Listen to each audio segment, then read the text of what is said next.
Salut à tous, j'espère que vous allez bien. Petit podcast du samedi 7 novembre en plein confinement sur le cas du lien entre la thyroïde et les glandes surrénales et comment lire une bonne étiquette Sanofi et probablement montrer ça à votre médecin pour qu'il puisse vous aider et comprendre un peu le lien.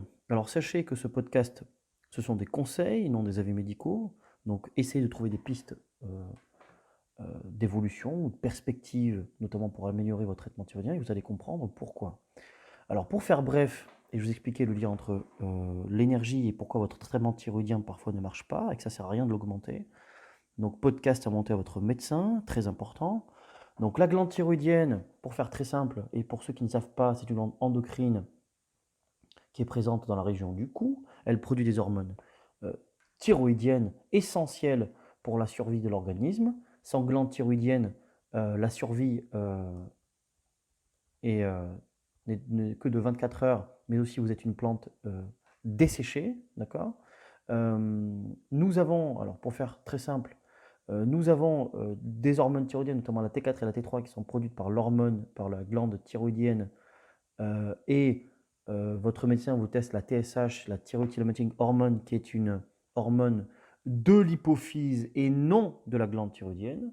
Donc lorsque vous parlez de thyroïde, ben, ça produit notamment, ça agit sur plusieurs mécanismes du corps, dont notamment le système cardiovasculaire, en améliorant notamment les contractions cardiaques, l'afflux de sang, etc. Ça agit sur le système digestif, ça agit sur le système neuropsy, ça agit aussi sur le système donc, général, tout ce qui est métabolisme de base, la température, etc., sur les problèmes articulaires, musculaires. Donc on a énormément de problématiques. D'ailleurs, en hyperthyroïdie, on voit les patients avec ces problématiques. Mais aussi, donc, lorsque vous avez une hypothyroïdie, par exemple, vous êtes en bradycardie, lorsque vous avez une hyper, vous êtes en tachycardie, donc c'est pas un cœur de sportif lorsque vous avez une hypothyroïdie, mais la glande thyroïdienne agit avec la glande surrénalienne. Donc c'est deux glandes en fait qui sont situées au-dessus des reins. Et chaque surrénale, par exemple, est constituée en fait de deux parties. On a la partie cortico-surrénale, donc cortex surrénal, et le noyau interne appelé la médulo-surrénale, pour ceux qui suivent. Donc on a la sécrétion de pas mal de choses, donc notamment par le cortex surrénalien. On a le cortisol, donc hormone anti-stress. Vous allez comprendre pourquoi, mais aussi les minérales corticoïdes tels que l'aldostérone qui va retenir le sodium, mais aussi des hormones sexuelles. Alors certains vont me dire effectivement, je pensais que c'était les gonades, mais les hormones sexuelles sont produites aussi par les glandes surrénales, et d'ailleurs c'est ceux qui prennent le relais donc à l'andropause, mais aussi à la ménopause. Alors pourquoi y a-t-il un lien? Donc c'est, on va dire, une première partie avec les surrénales. Lorsqu'on lit l'étiquette de Sanofi, on nous dit, lorsque vous prenez la L-thyroxine, j'en ai là face à moi, on nous dit, si vous souffrez d'une hypothyroïdite résultant d'une maladie hypophysaire, donc avertissement et précaution avant d'utiliser la L-thyroxine, et aussi l'avertissement et la précaution, avant une insuffisance surrénalienne concomitante éventuelle doit d'abord être traitée par votre médecin. Traitement par hydrocortisone. Sans traitement suffisant, un dysfonctionnement aigu des glandes surrénales peut apparaître. C'est dans la notice de Sanofi, vous prenez la L-thyroxine. On a un autre avertissement dans le numéro 2, quelles sont les informations à connaître avant de prendre L-thyroxine Henning. Attention, avec une insuffisance surrénalienne non traitée. Insuffisance de production d'hormones de la glande surrénale. Oui, mais ça veut dire quoi? Peut-être que ça veut dire que toutes les hormones que j'ai précisées, tout ce qui sont les minérales corticoïdes, aldostérone, corticoïdes, mais aussi hormones sexuelles, doivent être probablement en bonne forme avant de mettre un traitement thyroïdien. Mais vous allez me dire, mais pourquoi? Alors lorsqu'on parle en fait de traitement surrénal ici sur la notice, c'est plus d'hydrocortisone, donc de cortisol, puisque l'hydrocortisone est bioidentique. Et là, le médecin prend peur, l'hydrocortisone, vous allez mourir, etc. Il faut savoir que lorsqu'on est malade, on donne de la prédnisolone, ou du méthylprédnisolone, ou du solupred, etc. Et par exemple, euh, lorsque vous prenez l'équivalence notamment de cortisone et d'hydrocortisone, vous avez par exemple pour la dose, imaginons, de 20 mg de cortisone en hydrocortisone, ça revient à peu près 16 mg d'hydrocortisone. Je vais plus prendre voilà, la méthylprédnisolone, c'est tout ce qu'on prend, donc ce qui est Medrol par exemple. lorsque vous prenez 20 mg de Medrol, ça correspond à 100 mg d'hydrocortisone. Or, les recommandations, par exemple, dans ce genre de précautions, dans ce genre de recommandations, c'est plus du 15, 20, 25 maximum que l'on recommande avec le traitement thyroïdien. Mais vous allez me dire, mais pourquoi le corps produit une insuffisance surrénalienne aiguë? Alors, jamais, lorsque vous allez voir votre médecin, votre spécialiste ou n'importe quel type de personne, enfin surtout votre médecin, on ne traite pas en fait, le médecin, on ne traite pas l'insuffisance surrénalienne aiguë, ou alors on ne mesure pas le cortisol, ou alors on ne dit pas. Alors le cortisol, déjà de manière clinique, c'est une personne qui a par exemple des taches de dépigmentation, des conjonctivites à répétition, des inflammations, mais aussi une fatigue chronique. En fait, elle est épuisée, généralement elle est burn-outée, ce qu'on dit en fait. Et généralement, il y a toujours un lien avec le cortisol. Alors on ne vous dit pas de donner un traitement d'hydrocortisone, mais on vous dit attention. Il ne faut pas augmenter le traitement thyroïdien sans avoir vérifié que le cortisol est monté. Alors, il ne faut pas doser que le cortisol total. Pourquoi?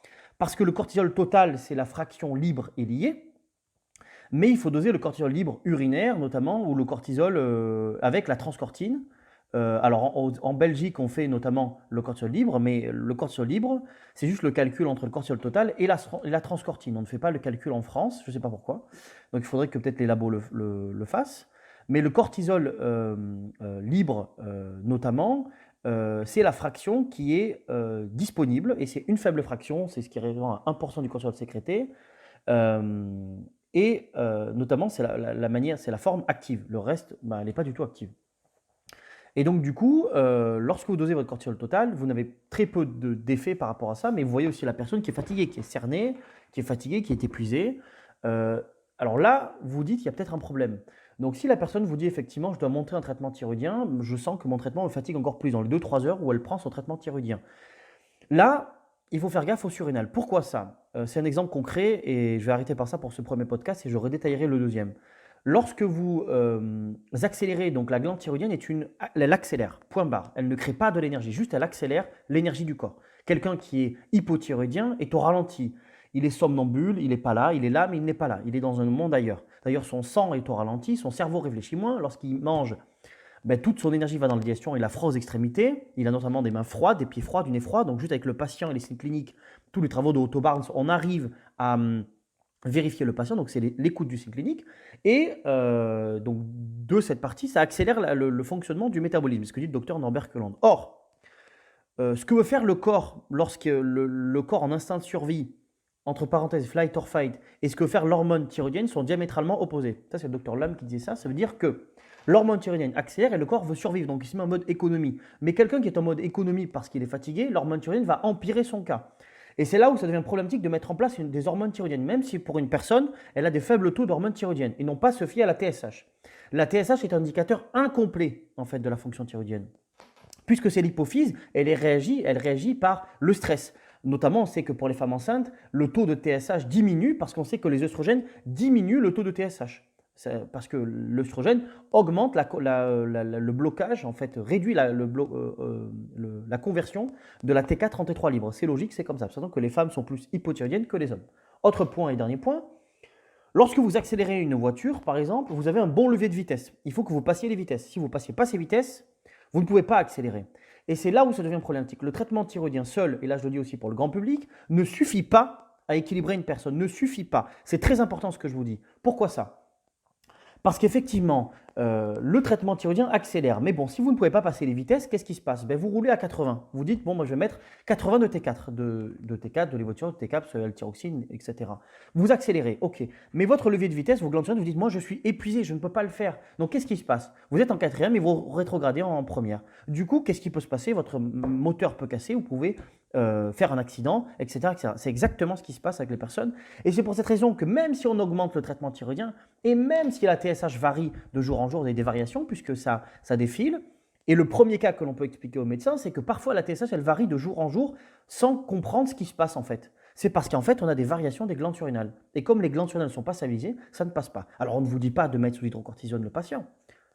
On vous dit simplement de faire attention en fait à ces glandes surrénales. Et donc, si on augmente l'un, on augmente l'autre. C'est tous les travaux du docteur Norbert Keland qui est aussi en Israël, qui a travaillé sur la fatigue chronique. Et parfois, si on traite les glandes surrénales, on arrive à réduire les hormones thyroïdiennes. Bien sûr, comme le cortisol est anti-inflammatoire, si vous augmentez le traitement thyroïdien de manière exponentielle, vous pouvez augmenter les anticorps thyroïdiens, puisque c'est une inflammation, puisque les anticorps attaquent la propre thyroïde. Donc ça reste une inflammation. Donc attention à ce que vous faites, notamment au niveau du traitement thyroïdien. En tout cas, il y a un lien, et Sanofi l'a exprimé dans la notice. Donc si les médecins lisaient la notice et comprenaient ça, déjà, on aurait un bel avancé. Et probablement qu'il faut écouter probablement le patient pour comprendre ces effets du cortisol. Voilà pour cette partie, c'est un premier jet, notamment sur la partie sur les glandes surrénales. J'ai fait énormément de travaux, j'ai les conférences chez Holisticaire. N'oubliez pas d'adhérer à l'association Holisticaire, très important. Il y a des formations qui arrivent, il y a des petits livrets sur les cas patients qu'on a eu. On a eu des cas patients, peut-être des centaines de cas patients, on a eu des suivis et on sait comment ça marche. Il y a des solutions. Ça vous évite d'augmenter le traitement thyroïdien pour rien et notamment de faire burn-outer le patient encore pire qu'avant. Et probablement qu'une bonne alimentation est essentielle à une bonne fonction thyroïdienne, mais aussi prendre le soleil, etc., etc. Voilà. Salut à tous et à la prochaine pour ce nouveau podcast.